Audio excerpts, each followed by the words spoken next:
তুমিও বলবে। কার্তিক ঘোষ। ভালো মেয়ে ঠিক কাকে বলে জানো? ভালো ছেলে মানে কি? তুমিও বলবে সহজ প্রশ্ন, মাপকাঠি একটি। যে মেয়ে পেয়েছে অঙ্কে 100, যে ছেলে ভূগোলে সেরা, তারাই তো ভালো, সবাই বলছে। হীরের টুকরো এরা। কাগজে ওদের ছবি ছাপা হয়, টিভিতে দেখায় মুখ। ওদের জন্য আমারও তো ভাই আনন্দে ভরে বুক। তবু কেন জানো তোমাকে বলছি, দেখে শুনে পাই ভয়। শুধু এত এত নম্বর পেলে কি ভালো ছেলে মেয়ে হয়? আচ্ছা ধরো না, যে মেয়ে পেয়েছে অঙ্কে অনেক কম, তার গান শুনে মুগ্ধ সবাই, হাততালি হরদম।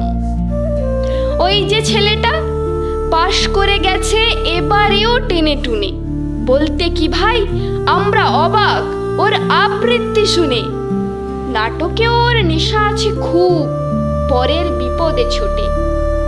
পাড়ার তিন্নি বাংলায় নাকি 30 পেয়েছে মোটে।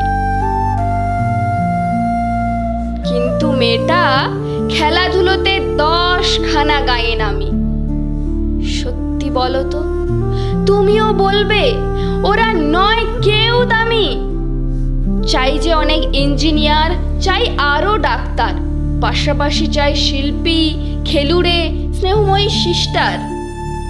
কম নম্বর পাওয়া ছেলেটাই কারিগর বলে আজ দেশটা গড়তে তারও হাতে দেখো কত দরকারি কাজ। পরের দুঃখে কাতর যে মেয়ে মুখটি করেছে কালো, কম নম্বর পেয়েছে বলে কি বলবে না ওকে ভালো? অভাবের টানে কলেজে পড়েনি, ছোট দরমার বাড়ি, তবুও ছেলেটা বাবা মাকে দেখে, ভাড়াতে চালায় গাড়ি।